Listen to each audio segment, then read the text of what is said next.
जय हिंद दोस्तों। जो हमने NCERT one liner science series start की है उसका आज चैप्टर नंबर 4 हम इस वीडियो में करेंगे, तो जिसका नाम है कार्बन एवं उसके यौगिक। तो पहला प्रश्न है, सभी सजीव संरचनाएं किस तत्व पर आधारित होती हैं? तो इसका उत्तर है कार्बन। प्रश्न नंबर 2 है, भूपर्पटी पर कितने प्रतिशत कार्बन उपस्थित है? इसका उत्तर है 0.02%। और जो कार्बोनेट, हाइड्रोजन कार्बोनेट, कोयला और पेट्रोलियम के रूप में भूपर्पटी पर पाया जाता है। प्रश्न नंबर 3 है, वायुमंडल में कार्बन डाइऑक्साइड कितने प्रतिशत है? तो इसका उत्तर है 0.03%। तो चौथा प्रश्न है, कार्बन की परमाणु संख्या कितनी होती है? इसका उत्तर है 6। प्रश्न नंबर 5 है, उत्कृष्ट गैस विन्यास क्या है? इसका उत्तर है परमाणु के बाह्यतम कोश को पूरी तरह से भरने से या फिर अष्टक पूरा करने की स्थिति। तो प्रश्न नंबर 6 है, कार्बन अपना अष्टक कैसे पूरा करता है? तो दोस्तों, जो परमाणु होता है उसके नाभिक के चारों ओर कोश बने हुए होते हैं, और जो बाह्यतम कोश होगा उसको अष्टक पूरा करने का मतलब है कि उसमें इलेक्ट्रॉनों की 8 संख्याएं होना। तो कार्बन अपना अष्टक कैसे पूरा करेगा? इसका उत्तर है इलेक्ट्रॉनों की साझेदारी करके।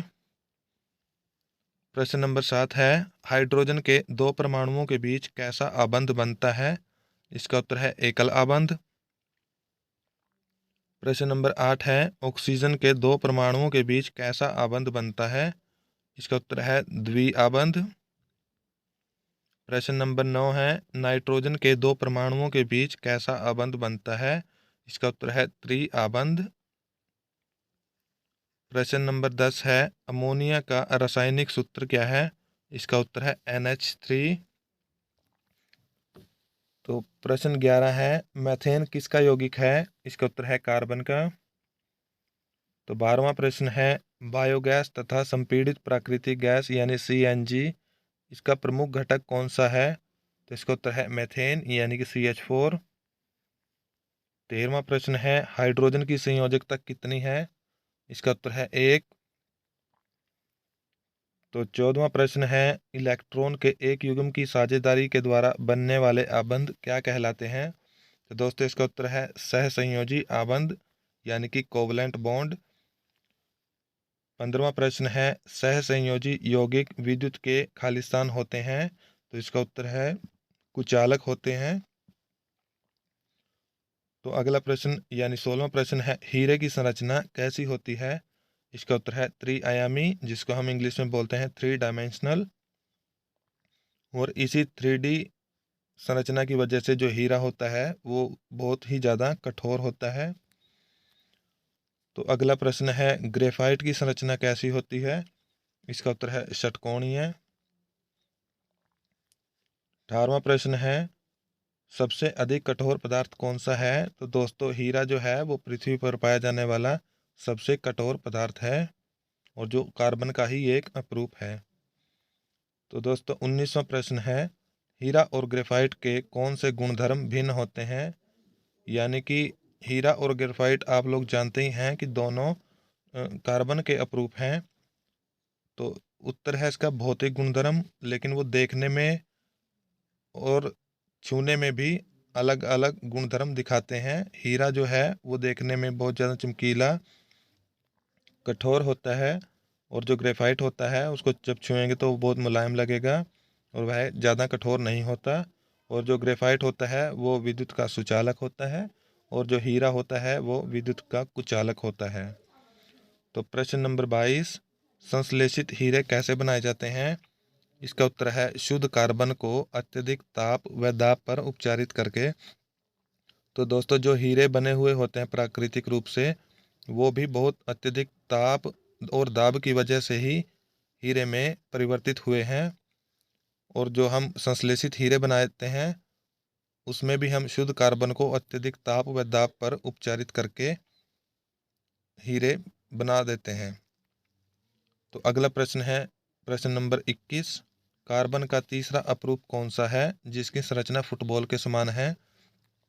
तो इसका उत्तर है फुलेरिन।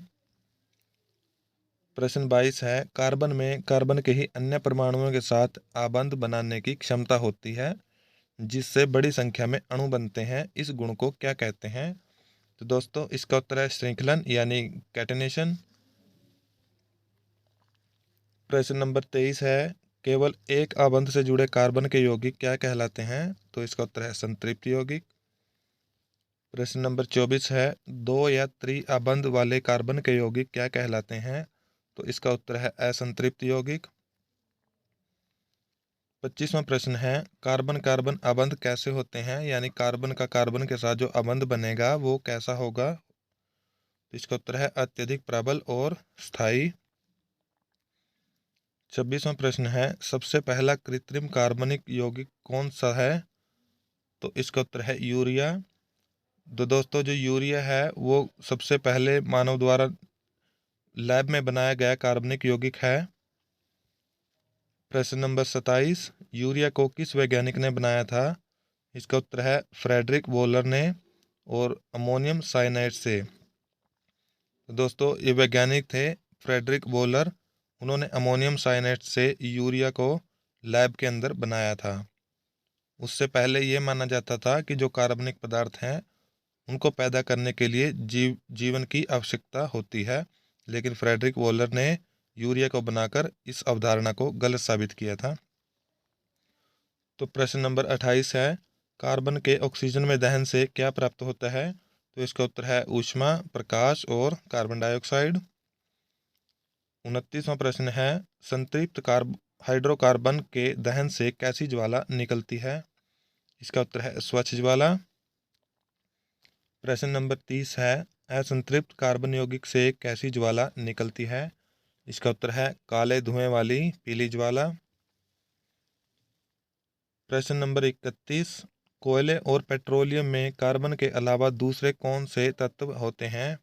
इसका उत्तर है कुछ मात्रा में नाइट्रोजन और सल्फर होते हैं। तो जो कोयला और पेट्रोलियम होता है उसमें सिर्फ कार्बन नहीं होता, उसके अलावा नाइट्रोजन और सल्फर भी होते हैं।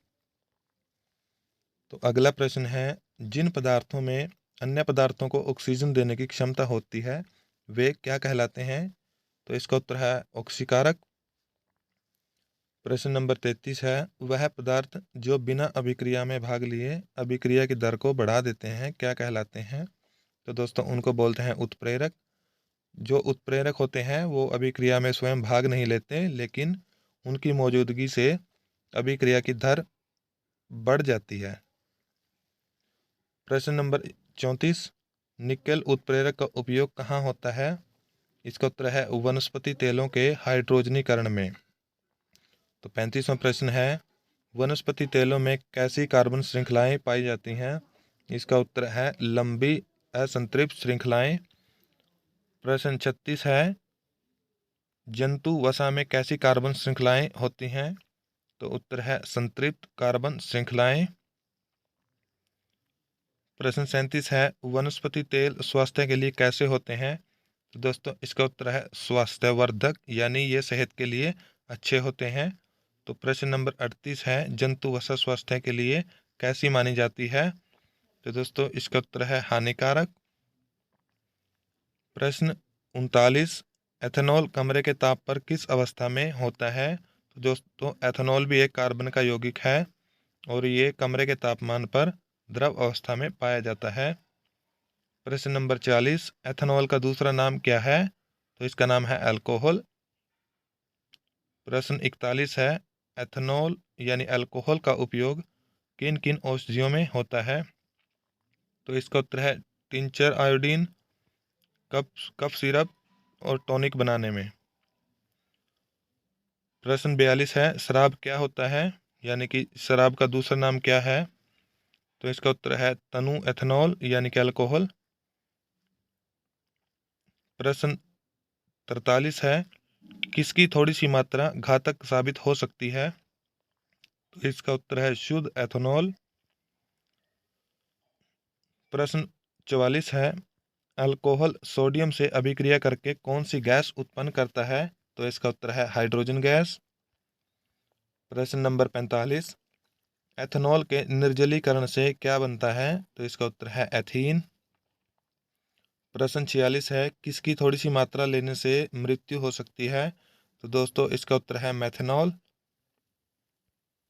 प्रश्न 47 है, यकृत में मेथनॉल ऑक्सीकृत होकर क्या बन जाता है? तो इसका उत्तर है मेथेनल। और जो मेथेनल है दोस्तों, मेथेनॉल या मेथेनल है वो यकृत और हृदय के अंदर स्पंज जैसी संरचनाएं बना देते हैं। जैसे अंडा उबलने के बाद थोड़ा सा कठोर हो जाता है, तो पूरा अंदर से रक्त भी वैसे ही हो जाता है, जिसकी वजह से मृत्यु हो जाती है। और मेथनॉल के थोड़ी सी मात्रा लेने से व्यक्ति अंधा तक हो सकता है। प्रश्न 48 है, एथेनॉल का दुरुपयोग रोकने के लिए इसमें कौन सा जहरीला पदार्थ मिला दिया जाता है? तो दोस्तों इसका उत्तर है मेथनॉल। अभी आपने पढ़ा था कि मेथनॉल कितना घातक साबित होता है। तो जो एथेनॉल होता है दोस्तों, लोग उसका उपयोग नशा करने के लिए करते हैं, और एथेनॉल का दुरुपयोग रोकने के लिए उसमें एक जहरीला पदार्थ मिला दिया जाता है जिसका नाम है मेथनॉल। प्रश्न 49 है, मेथनॉल मिले हुए एथेनॉल में नीले रंग का रंजक मिला दिया जाता है, इसे क्या कहते हैं? तो दोस्तों इसका नाम है विकृत अल्कोहल। विकृत यानी कोई कमी होना, अल्कोहल मतलब शराब। प्रश्न 50 है, गन्ना सूर्य के प्रकाश को किस में बदलने के में सर्वाधिक सक्षम होता है? यानी कि जो गन्ना होता है वह सूर्य का प्रकाश को किस चीज में बदल देता है? तो इसका उत्तर है रासायनिक ऊर्जा में। प्रश्न 51 है, गन्ने का रस क्या बनाने में उपयोग होता है? दोस्तों इसका उत्तर है मोलेसस यानी सीरा। प्रश्न 52 है, मोलेसिस का किण्वन करके क्या तैयार किया जाता है? इसका उत्तर है अल्कोहल यानी कि एथेनॉल। प्रश्न नंबर है 53, एथेनोइक अम्ल को क्या कहा जाता है? तो दोस्तों इसका उत्तर है एसिटिक अम्ल। अगला प्रश्न है, एसिटिक अम्ल के 3 या 4% विलयन को क्या कहा जाता है? तो दोस्तों इसका उत्तर है सिरका। 55वां प्रश्न है, अचार परिरक्षक के रूप में किसका इस्तेमाल किया जाता है? उत्तर है सिरका का। तो दोस्तों सिरका का इस्तेमाल अचार को सुरक्षित रखने के लिए किया जाता है। प्रश्न 56 है, शीत यानी कि ठंड के दिनों में एथेनोइक अम्ल जम जाता है, इस कारण इसे क्या कहते हैं? तो दोस्तों इसका उत्तर है ग्लेशियल एसिटिक अम्ल। 57वां प्रश्न है, एस्टर की गंध कैसी होती है? तो उत्तर है मृदु। 58वां प्रश्न है, एस्टर का उपयोग कहाँ कहाँ होता है? तो इसका उत्तर है इत्र बनाने में और खाने के अंदर फ्लेवर ऐड करने में। प्रश्न 59 है, सोडियम हाइड्रोक्साइड से अभिक्रिया करके एस्टर क्या बनाते हैं?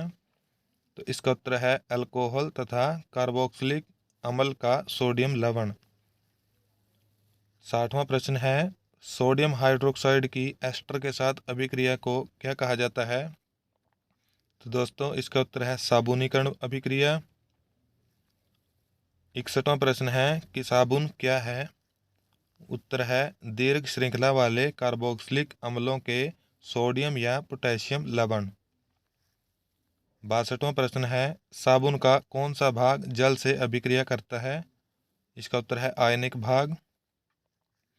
63वां प्रश्न है, तेल से कौन अभि माफ कीजिएगा तेल से कौन क्रिया करता है? इसका उत्तर है कार्बन श्रृंखला।